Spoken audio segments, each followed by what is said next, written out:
Et Xavier, et si on parlait d'assurance vie? Eh bien oui, pourquoi pas? Donc, l'assurance vie, c'est un sujet qu'on voulait aborder avec vous puisque c'est le contrat préféré des Français. Et on voulait vous apporter quelques précisions et démystifier peut-être un peu l'image qu'il peut avoir auprès du grand public et vous donner des explications relativement simples.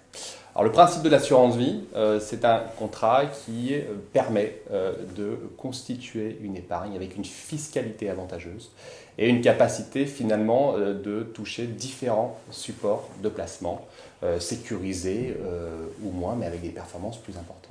Alors, première chose importante, c'est que contrairement à ce qu'on peut penser, le contrat d'assurance vie est un contrat à versement libre et à retrait libre. C'est-à-dire que votre épargne n'est donc pas bloquée.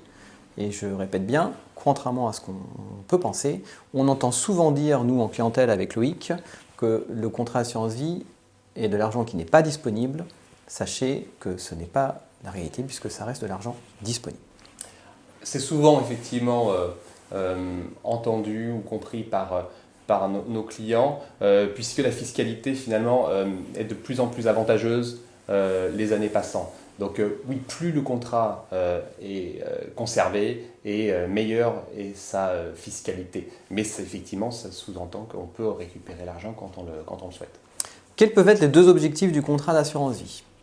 Le premier objectif va être d'épargner et donc de capitaliser, donc de mettre de l'épargne de côté, afin d'atteindre des objectifs que l'on va se fixer, qui peuvent être la préparation à la retraite, la préparation des études des enfants, ou tout simplement se préparer un capital pour un objectif bien précis.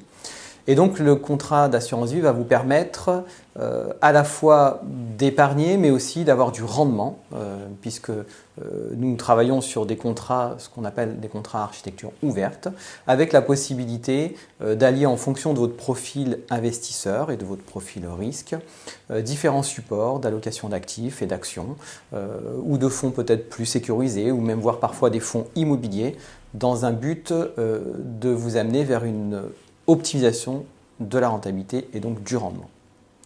Le deuxième objectif, il est plus successoral.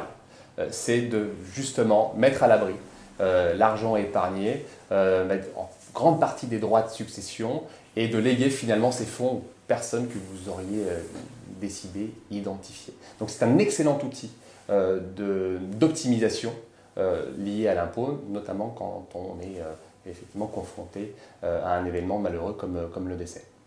J'en finirai par là.